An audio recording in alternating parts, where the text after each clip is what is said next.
What is going on, alpha males? Saddle up for another episode of Alpha Male Podcast. The podcast where we talk about what it means to be a man the right way, with God at the center. Making godly men strong and strong men godly. So if you've listened for any length of time, you'll likely know that I like the thought experiments to keep the mind active. I try and remember that not everybody is like me. I tried to do an urban survival thing when I was living off-grid in the wilderness. I realized that most people don't live off-grid in the wilderness. Likely not everybody is into survival, not everybody is into preparedness. Everybody has been to war a couple of times. Not everybody is very familiar with violence and the use of violence. So I wanted to step back and look at it as a young man. Kind of think it was the red pill in the Matrix. Taking the red pill and looking around and saying, oh, I can't rely on everything to just be okay. Whatever that catalyst was for him, whatever recent event that was, and that man saying, I need to kind of be more prepared in life. Coming at this from somebody that has, let's say, $100 this month of disposable income. And this is in the year of our Lord 2022 on the 8th day of September. So money and what it can buy is a relative thing. What it can buy today may not buy next month or next year. So keep that in mind. But a reasonable amount. This thought experiment, I'm saying $100. What's the best bang for that $100 to go and start the journey of being better equipped and better prepared? That's what we're going to talk about today. With that, if you want more while you're listening, check out goodshepherdtraining.com. I'm going to plug in the bio if you've heard it or don't care. Skip around 3 minutes and 45 seconds, and we'll get into this thought experiment. Who am I? A question we should all ask ourselves. I am, first and foremost, a servant of God, made in His very own image, a follower of Jesus Christ, a simple man called by God to the Great Commission to share the good news of Jesus Christ. Next, a little bit about my background and what God has allowed me to do and blessed me to do in life. Grew up what most would consider very poor in the backwoods of the southeastern and mid-Atlantic United States. Hunting and fishing. Joined the Marine Corps at 17. Did a couple of combat tours in Iraq. So a decorated Marine Corps combat veteran. Infantry assaultman. After the combat tours, I was an urban warfare instructor for the United States Marine Corps under Mojave Viper. I also served in the U.S. Army, both full-time and part-time National Guard. Also a veteran of law enforcement. I served with LAPD. I was a sworn peace officer, a cop for LAPD. I worked regular patrol assignments and more specialized assignments. One of those more specialized assignments was warrant service, fugitive recovery. Also had some other law enforcement roles. I am an FBI certified firearms instructor and been certified by another 3-letter government agency in a lot of firearms and training things. I've also been a private contractor, worked in the private sector, pertaining to tactics and gunfighting and protecting America from enemies foreign and domestic. I served as the commander of a tactical team to stop active shooters in a large metropolitan area. That was our primary mission, to stop active shooters, which sadly are a thing in America today. I've also been blessed to do quite a bit of competition shooting, Started my first formal competitions even before joining the Marine Corps at 17. I had won more shooting competitions than I can remember. I have competed in all manner of disciplines in shooting. I've been blessed to be a state rifle and pistol champion, West Coast regional champion. Like I said, been blessed to win more shooting competitions than I can remember. Mentioned hunting. I've hunted to put meat on the table starting when I was a child. I've also been a professional big game hunter and guide, hunting and slaying all manner of beast. And I don't apologize for that. Humbled to be the host of 3 podcasts. Simple Man Sermons, Alpha Male Podcast, and Gunfighter Life. Obviously, as things not mentioned, I've been blessed to do many other things. But, again, first and foremost, I'm a servant of God, a believer and follower of the Bible, the Word, Jesus Christ. And I don't apologize for that. With that, let's transition into today's topic. So, man, let's get into this thought experiment. Young man wakes up from the Matrix, looks around and says, I better start being more ready, more prepared. I better watch and be ready. What can I do? This man can responsibly have about $100 of disposable income for this month to spend on getting prepared. They say the best things in life are free. So that's good news. I don't know what churches are in your area, but I would be very sad if you couldn't go to one of your local churches and ask for a free Bible. Prayer is free, and likely you can get a Bible for free. If you're wondering what to do in life in general, pray about it. God knows the answer. Number 2, Bibles are free at a lot of churches. So there you go, right off the bat. Most important part of being prepared in life, being prepared spiritually, being strong spiritually. Free. The Bible is the number 1 thing you should read, period. If not, you're wrong. But there are other things to read. The good news here is there are still public libraries right now. There's a ton of stuff. Strong spirit, strong mind. And we haven't spent any money yet. Go research whatever it is you're curious about. Turn off YouTube. Get rid of your TV. Maybe sell your TV and you'll have more disposable income. Sell it to a pawn shop and put that money towards stuff we're going to talk about today. But anyway, libraries are free. So, strong spirit, strong mind, strong body. This again, free. Most important things we're going to talk about. We haven't even gotten to spending a single dime yet. Push-ups are free. You can do push-ups until you vomit, and it won't cost you a dime. Push-ups, running, pull-ups. You got to find somewhere to do pull-ups, but that's not super hard. I'm sure if you're creative and you live in suburbia, like this proverbial theoretical person we're talking about, maybe you does, probably find somewhere to do pull-ups. Maybe just start out with push-ups, and then maybe next week push-ups and run. Strong spirit, strong mind, strong body. The best things in life really are free. Plus, what's rule number 1 of Zombieland? I think it's cardio, right? So get you some cardio in. It's free. You'll have a better life in general. Let's get into more of what you guys were thinking about today.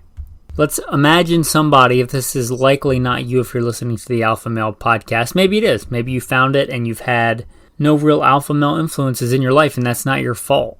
Take responsibility for it now and man up. Hope that is some people in the audience. That's not you and you're super prepared about somebody you know, or at least go through the thought experiment. Maybe you have different opinions than me. That's great. But this person really has kind of preparedness mindset. Picture a soy boy drinking soy lattes in suburbia. Never been in a fist fight, doesn't know how to change a tire. Uses his car keys to open up the Amazon boxes. You get the idea. In addition to the things we've discussed thus far are $100. The number one we're going to talk about. You know, if you listen for any length of time here, we're big on EDC. Everyday carry. Have a knife. A knife is like the number 2 man tool next to the Bible. A knife. Have a good knife. You'll know that my number one recommendation here, a buck 110 slim. I just looked it up at Knife Center, $31.95. Let's call it $32. I'm going to open up a calculator so we can do this together. They've got one similar priced on Amazon because that's where a lot of people are probably going to buy it for $34.99. I'm just going to put 33 in the calculator. See why at the end that doesn't really matter. Yeah, that's roughly a third of your budget. Worth it. Worth it. Have a knife. Know how to use it. Some people will say, you know, a fixed blade like a Mora Niv or something like that. But again, I want this person to get into EDC. I want them to think in a preparedness mindset. Although I carry a fixed blade day to day, most men don't. And I get that, especially most men in suburbia. They're going to be wearing a polo shirt or a business casual, slacks. Hopefully this theoretical person is not wearing skinny jeans. If so, maybe repent. Or drinking black coffee, and I don't really care what kind of pants you wear, but maybe not skinny jeans. With that, buck 110 slim. You can go to other knives. There's a K-Bar Dozer, might be a little bit cheaper. That'd be another budget option there. But I know the buck 110. I still EDC one sometimes. I EDC one earlier this week. It's a good knife. It's not going to raise an alarm bell sticking out of your pocket. And it's a good functional knife. I used one when I was a professional hunter and guide. I could butcher an entire elk with that thing if I needed to. And I wouldn't feel bad about it. I know that a lot of times in American culture today, we just want to get on Amazon and click the buy it now button and buy something and all our problems go away. But this is just a start. Once you get this knife, the EDC pocket knife, I want you to learn how to use it. Yeah, you can open your Amazon boxes with it. That's great. I want you to get in the habit of taking it in and out of your pocket. It's like training with the push-ups. Train getting it out of your pocket and deploying it. I was just doing that. I doing this before I thought of this episode idea, I believe.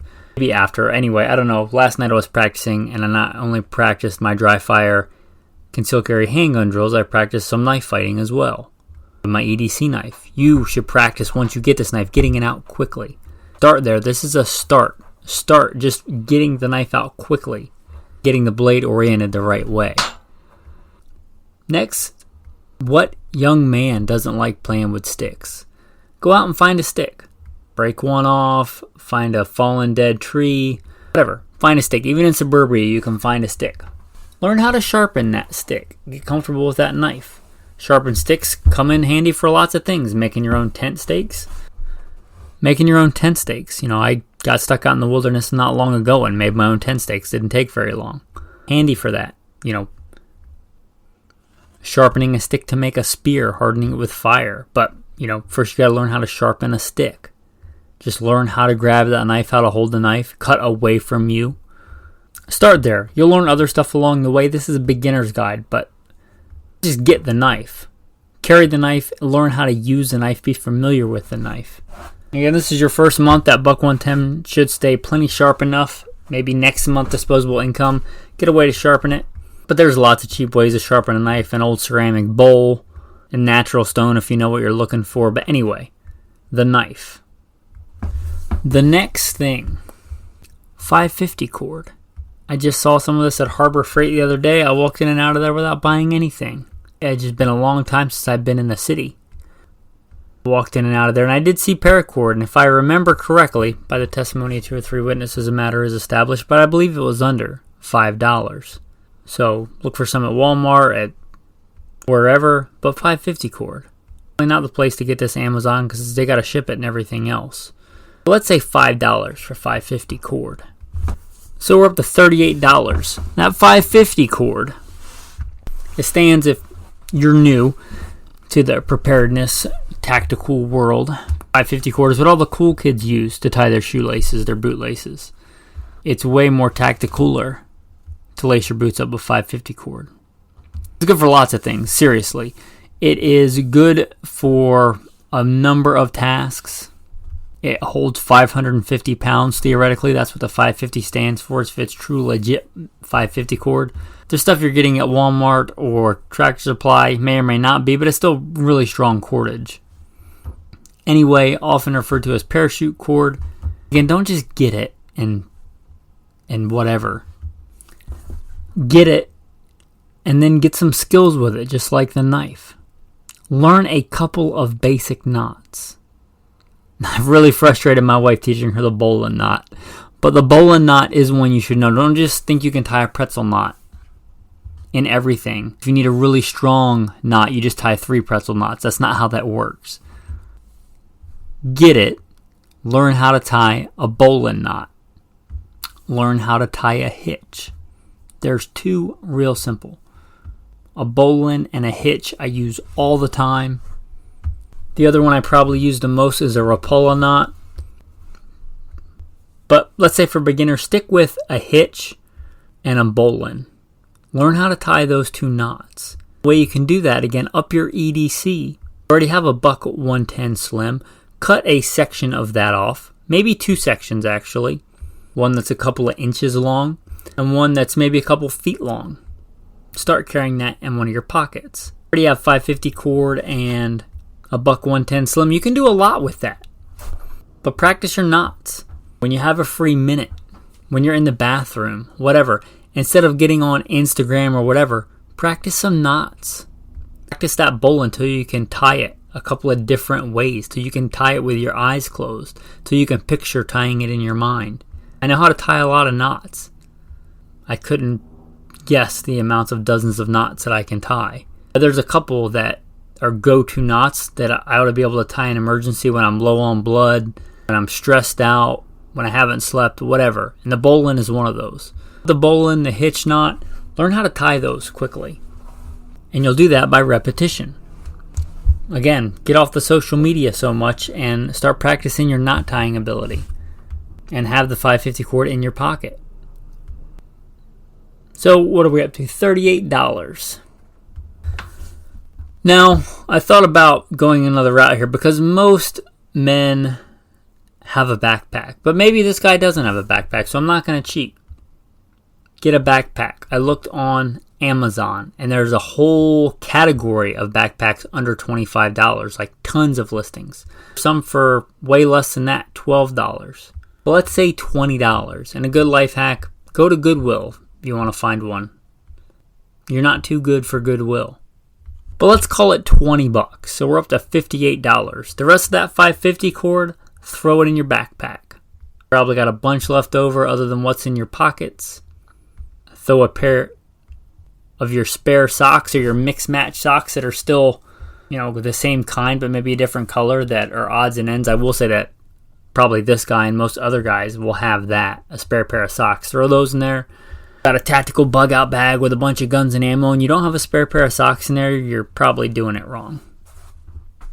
Anybody that's marched a lot of miles on their feet will tell you spare socks. Now I just bought some more of these because I do use these. I was just I went to a big city after living in the wilderness for quite a while, to a Walmart. It was kind of a culture shock to go from the woods to Walmart. Just how hard you have to work to get water and food and things like that. And it's just everywhere in there. So much stuff. Anyway, iodine tablets. They're 8 something, so I'm going to round it up to $9. Iodine tablets for purifying water. They're also good for lots of other stuff. They're good for cleaning wounds. They're good for anything you need something to kill bacteria and things like that for. I do use these quite a bit, even though I have expensive Berkey water filter and the Sawyer mini straws and all that. If I could only have one way to purify water, I would take the iodine tablets. They're less.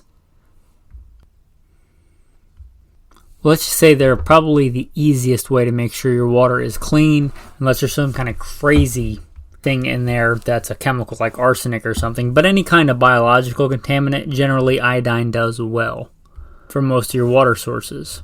And for wound cleaning, you can just make a little bit of water in a super thick iodine solution. Iodine is great for cleaning wounds. That wants to go into being prepared. Maybe take a piece of masking tape. I'm not going to add that into the price because you have some kind of tape somewhere, I'm sure. Take a couple of them again, put them in your pocket, part of your EDC. Now you can clean water and treat wounds. Make sure to take them out before you wash your pants. A little tip for this, if you didn't listen to an older episode where I gave it as a tactical tip, where I'll give you another tactical tip at the end for today, but just take an old straw, like a regular old drinking straw, and melt it and get a pair of pliers and crush the end. Drop a few in there, crush the other end. If you did it right, you got a watertight container for your iodine tablets, part of your EDC, and throw the rest in your bag.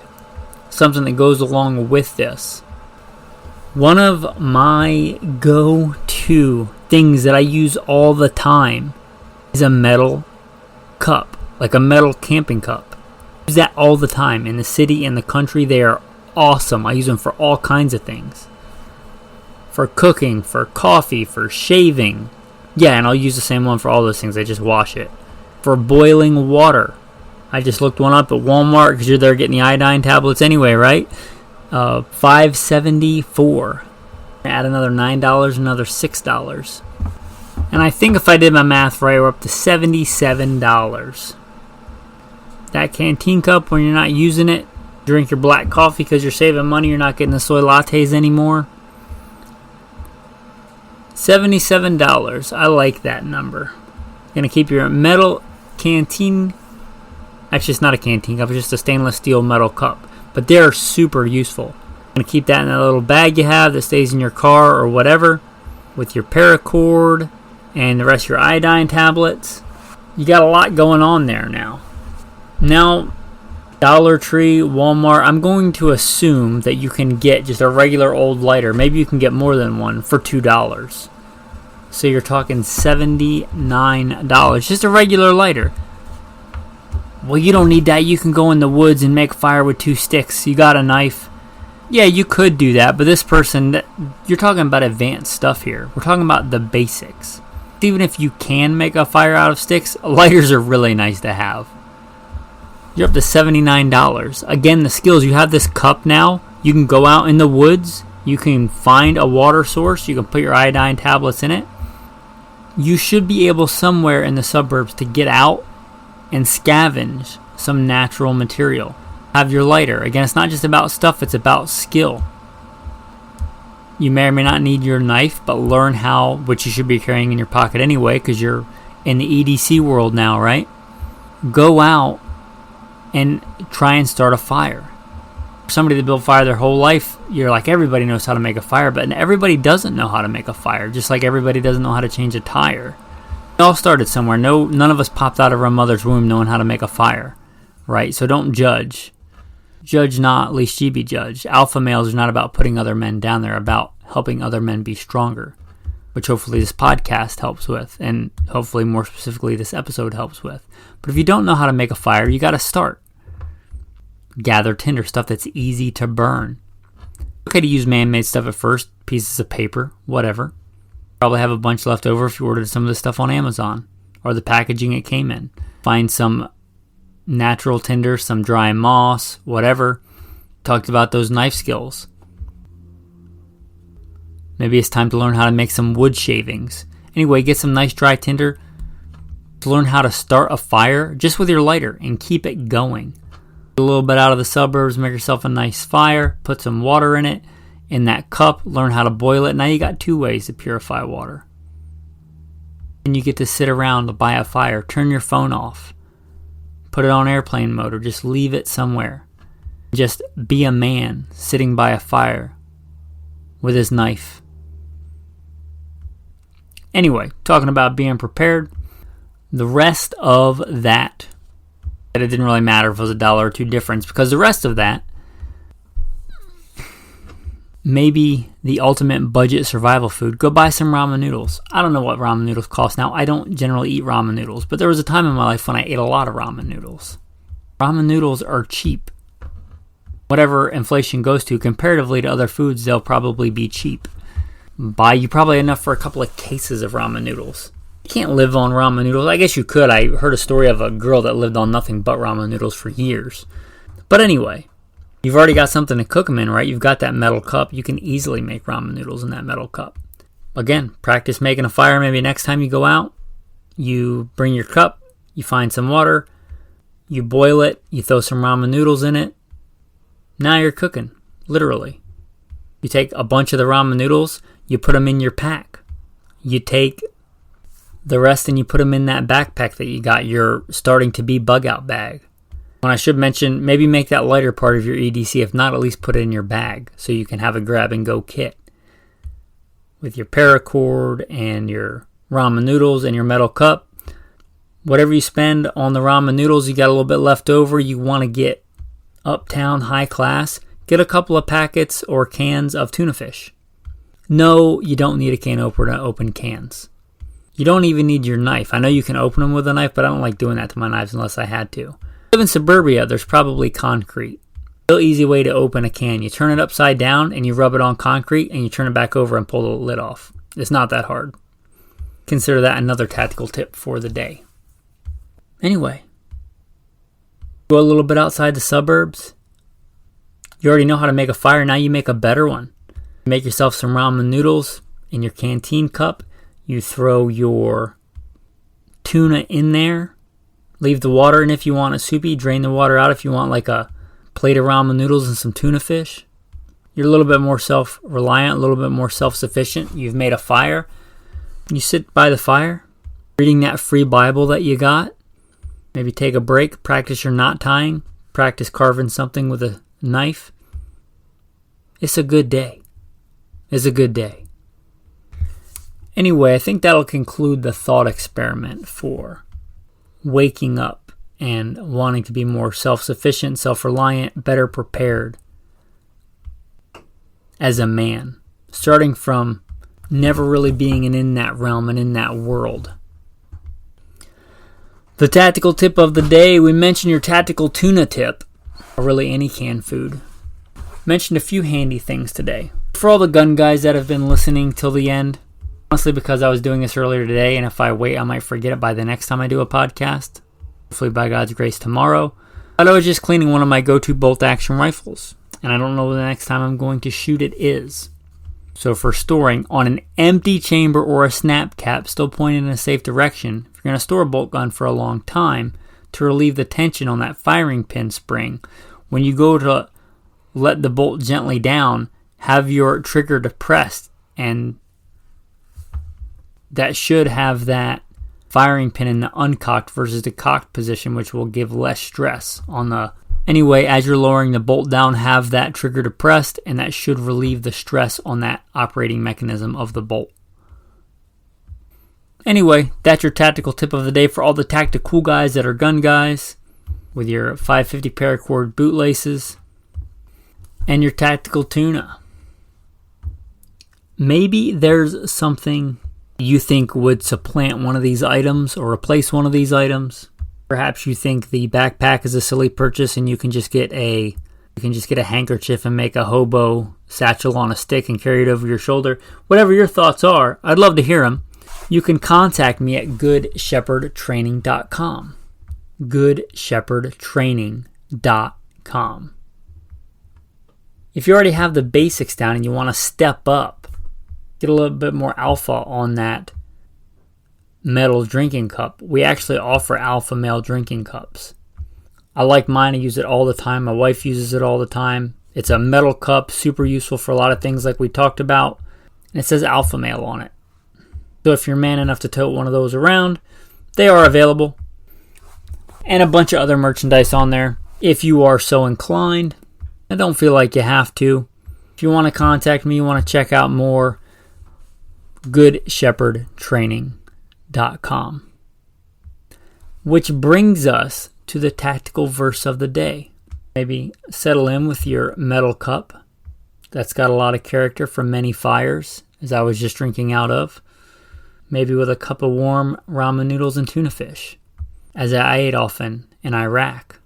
I was just sick and tired of MREs. But whatever you got, maybe it's coffee. Maybe it's nothing. Maybe you're driving. Maybe it's a $5 latte and settle in for the tactical verse of the day, Acts chapter 7.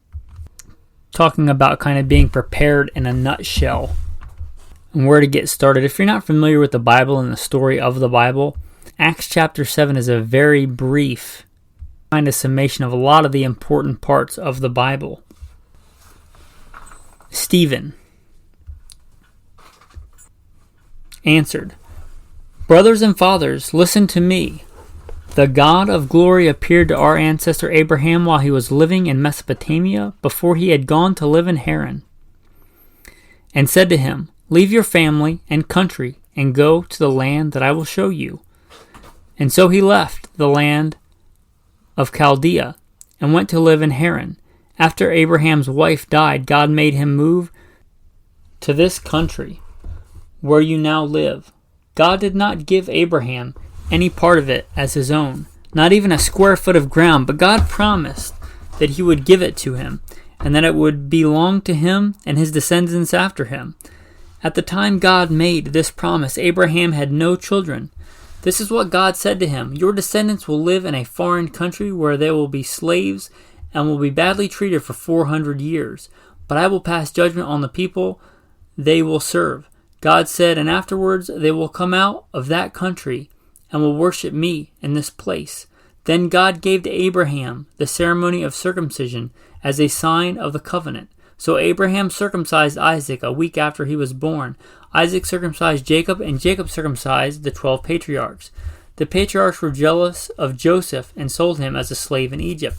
But God was with him and brought him safely through all his troubles. When Joseph appeared before Pharaoh, the king of Egypt, God gave him a pleasing manner and wisdom. Pharaoh made Joseph governor over the country and the royal household. Then there was a famine in all of Egypt and Canaan, which caused much suffering. Our ancestors could not find any food. So when Jacob heard that there was grain in Egypt, he sent our ancestors on their first visit there. On the second visit, Joseph made himself known to his brothers, and Pharaoh came to know about Joseph's family. So Joseph sent a message to his father Jacob, telling him and the whole family to come to Egypt. There were 75 people in all. Then Jacob went down to Egypt, where he and our ancestors died. Their bodies were moved to Shechem, where they were buried in the grave which Abraham had brought from the tribe of Hamor for a sum of money. When the time drew near for God to keep the promise that he had made to Abraham, the number of our people in Egypt had grown much larger. At last a different king, who had not known Joseph, began to rule in Egypt. He tricked our people and was cruel to our ancestors, forcing them to put their babies out of their homes so that they would die. It was at this time that Moses was born, a very beautiful child. He was brought up at home for 3 months, and when he was put out of his home, the daughter of Pharaoh adopted him and brought him up as her own son. He was taught all the wisdom of the Egyptians and became a great man in words and deeds. When Moses was 40 years old, he decided to visit his fellow Israelites. He saw one of them being mistreated by an Egyptian, so he went to his help and took revenge on the Egyptian by killing him.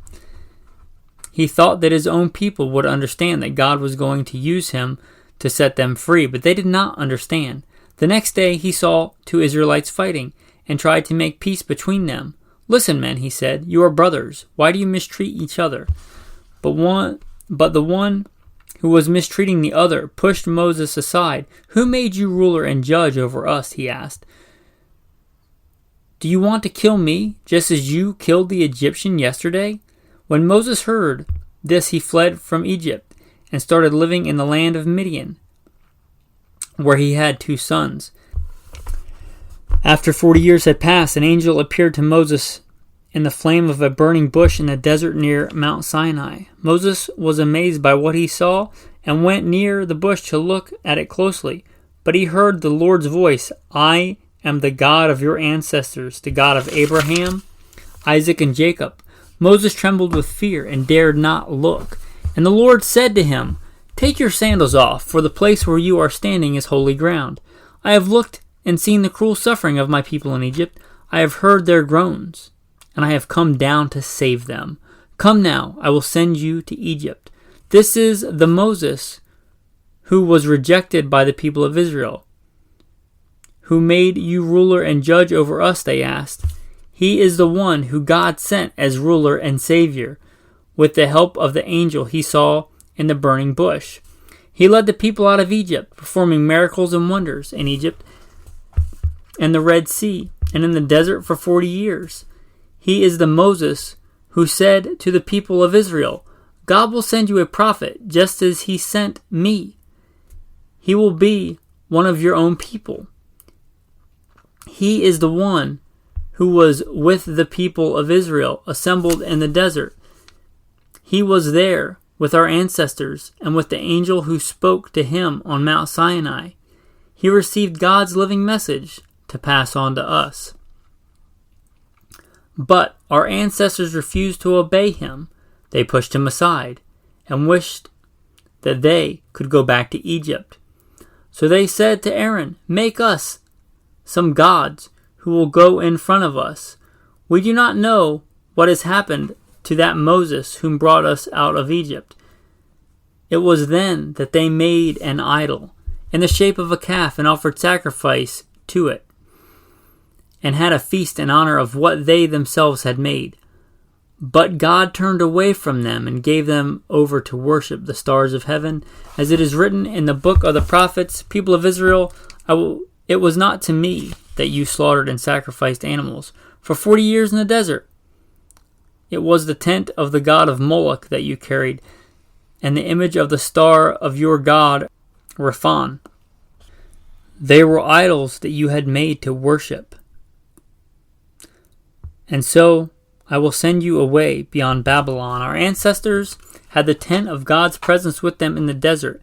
It had been made as God had told Moses to make it, according to the pattern that Moses had been shown. Later on, our ancestors who received the tent from their fathers carried it with them when they went with Joshua and took over the land from the nations that God drove out before them. And it stayed there until the time of David. He won God's favor and asked God to allow him to provide a house for the God of Jacob. But it was Solomon who built him a house. But the Most High God does not live in houses built by men. As the prophet says, Heaven is my throne, says the Lord, and earth is my footstool. What kind of house would you build for me? Where is the place for me to rest? Did I not myself make all these things? How stubborn you are! How heathen your hearts! How deaf you are to God's message. You are just like your ancestors. You too have always resisted the Holy Spirit. Was there a single prophet that your ancestors did not persecute? They killed God's messengers, who long ago announced the coming of his righteous servant, and now you have betrayed and murdered him. You are the ones who received God's law that was handed down by angels, yet you have not obeyed it. With that, men, whatever kit you have or don't have, whatever supplies you have or don't have, if you have everything in the world and you don't have God, you don't have anything.